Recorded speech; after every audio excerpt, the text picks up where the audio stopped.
जय माता दी। जय मां कामाख्या। मां भगवती जगत जननी आद्यशक्ति भवानी आह्लादिनी शक्ति कष्ट निवारिणी दुख निवारिणी महिषासुर मर्दनी चंडमुंड नाशिनी सिंह वाहिनी क्लेश नाशिनी पाप नाशिनी दुरितापहारिणी शत्रु संग विदारिणी आपको सुखी रखे, स्वस्थ रखे, प्रसन्न रखे, यश दे, कीर्ति दे और मान सम्मान दे। जो मनुष्य मां भगवती आद्यशक्ति काली या काली के स्वरूप वाली किसी भी देवी मां की आराधना करता है, साधना करता है, पूजा करता है, उसको इस जन्म के आवागमन के चक्कर से मुक्ति मिल जाती है, ऐसा शास्त्र कहते हैं।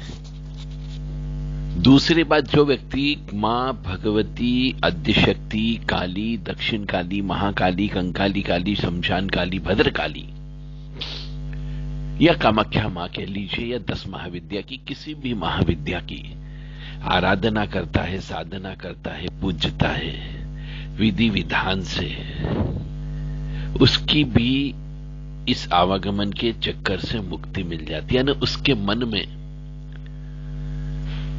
जो धन संपत्ति के प्रति मोह होता है, परिवार के प्रति मोह होता है, या फिर इस जीवन के प्रति मोह होता है, वो छूट जाता है। वो भगवती से एक ही प्रार्थना करने लगता है एक समय के पश्चात कि मुझे बस अब इस आवागमन के चक्कर से मुक्त कर देना, क्योंकि वह भगवती की कृपा का ही एक रूप होता है। इसलिए मनुष्य आवागमन के चक्कर से मुक्ति मांगने लगता है। ऐसे भी जो भगवती है वो तो शमशान वासिनी है, शमशान में ही वास करती है। तो जो शमशान में वास करने वाली शक्तियां होती है, और वो तो शमशान की स्वामिनी है, वहां पर तो किसी प्रकार से भौतिकवादी चीज की आवश्यकता ही नहीं होती है। मिट्टी के बर्तन की जरूरत होती है, स्टील या चांदी के बर्तन या सोने के बर्तन की आवश्यकता नहीं होती है। इसी प्रकार से वह तो प्रकृति है। जब प्रकृति क्रोधित हो जाती है ना, मां भगवती आद्यशक्ति क्रोधित हो जाती है, तो किसी की ताकत नहीं होती है कि वह उस प्रकृति को रोक सके। इसीलिए तो शिव जी को मां के चरणों में लेटना पड़ा, प्रकृति को रोकने के लिए, नहीं तो वो तो संहार करने लगती है।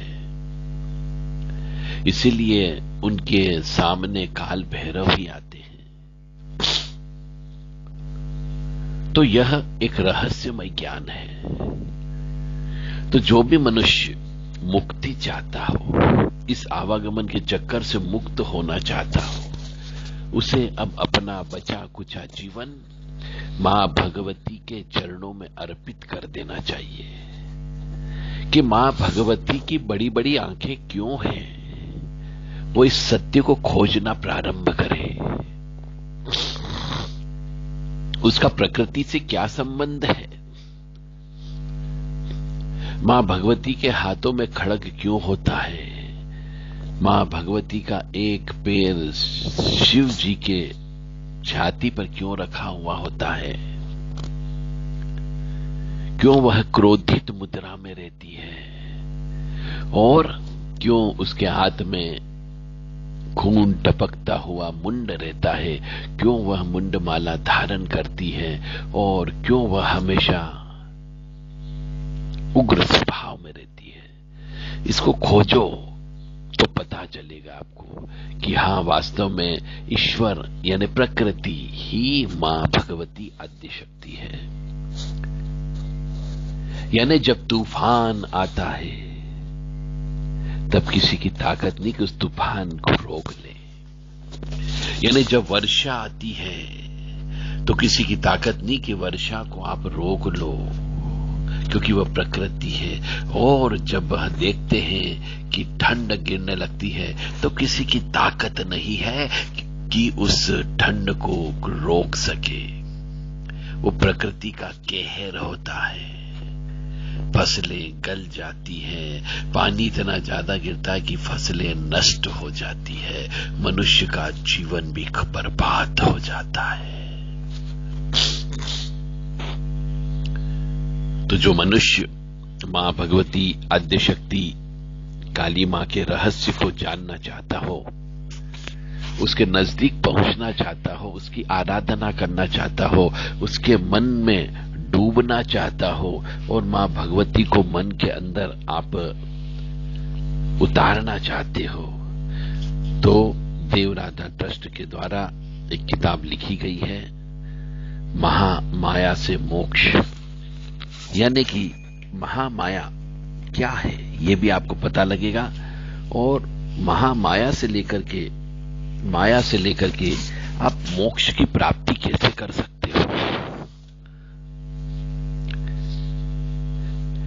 कल्पना करने वालों ने मां भगवती महाकाली का ऐसा क्रोध वाला स्वरूप का वर्णन क्यों किया, क्यों ऐसा चित्र बनाया। और जो मां की उपासना करता है वह धीरे धीरे इन सब चीजों से मुक्त हो जाता है। तो उसके मन में ये दरिद्रता आने पर भी उसको दुख क्यों नहीं होता है। दक्षिण काली मां कौन है, भद्र काली मां की उत्पत्ति कैसे हुई, दक्षिण काली मां की उत्पत्ति कैसे हुई, भद्र काली की मां की साधना कैसे करें, कंकाली काली कौन होती है, कंकाली काली का वर्णन कैसे किया जाता है, और मां का आसन क्या है, मां का चिता से क्या संबंध होता है, काल क्या होता है, और काली मां के अनुष्ठान करते समय किन किन बातों का ध्यान रखना चाहिए, कौन कौन सी पूजा का प्रयोग करना चाहिए, काली मां की कौन सी स्तुति है, काली मां के कौन से कवच हैं, घर में क्या मां की पूजा करना चाहिए, इसकी प्राण प्रतिष्ठा कब करना चाहिए, और मां भगवती की पूजा कब रोक देना चाहिए। मां पान का बीड़ा क्यों स्वीकार करती है, बिना इसके पूजा अस्वीकार क्यों हो जाती है। कामाख्या मां क्या है, 10 महाविद्या काली मां का ही अंग है, उनके बारे में पूरा वर्णन इस किताब के अंतर्गत दिया गया है। तो मां भगवती आद्यशक्ति काली, कंकाली काली, दक्षिण काली, महाकाली, तारा देवी, बगला मां, भद्रकाली, शमशान काली, इन सब के बारे में आपको बहुत विस्तृत गहन रस इस किताब से प्राप्त होगा। किताब का नाम है महामाया से मोक्ष।